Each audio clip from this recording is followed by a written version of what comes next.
Nepal is a beautiful land in South Asia between India and China. It is a magnet for tourists who come to trek the Himalayas and to experience the diverse cultures and religions of Nepal's 29 million people.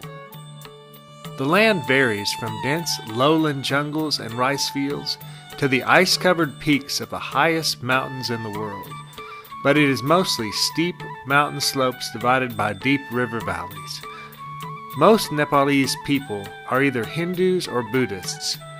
Their lives are spent in an endless and futile struggle to appease false deities and to escape from the pains of this life through their good works and sacrifices. Satan has kept these people in deep darkness for countless years, but the light of Christ is dawning in Nepal. First Baptist Keller has been working in Nepal since 2011. We partner with the Biblical Baptist Church Ministries of Nepal to do discipleship and leadership training, church planting, and disaster relief ministries. The gospel message is at the heart of each of these efforts, and people are turning to Christ as a result. In 2015, a village in northeastern Nepal was devastated by many terrible landslides. Over 70 families lost their homes, and dozens were buried alive in tons of rock and mud. First Baptist Keller responded by sending the resources to rebuild 70 basic houses for these families, and a team from our church went there to begin the process. Over the next several months, our Nepalese partners continued the rebuilding, and their life message and verbal witness for Christ brought several new believers from that village into God's kingdom, where before there were only spirit and idol worshipers. Our church sent money to help them build a new church in that village. In November, our team made the difficult trek into this village, up a steep trail and through landslide chutes for nearly 6 miles.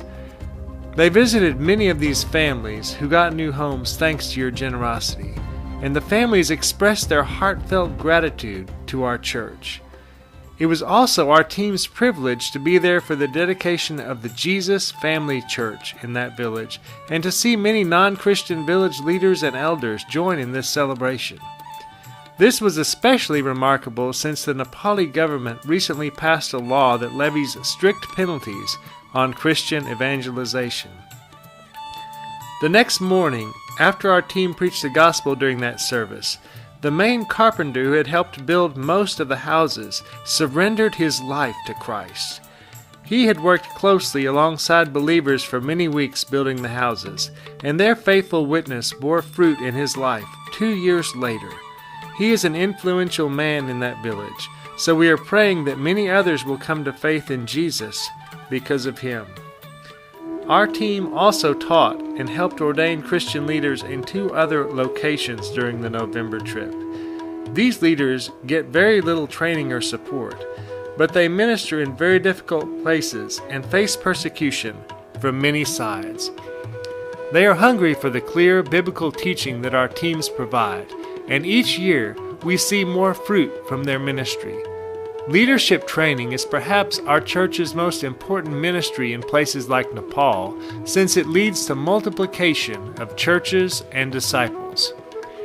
This summer and fall, our church was also involved in providing simple houses for flood victims in southern Nepal.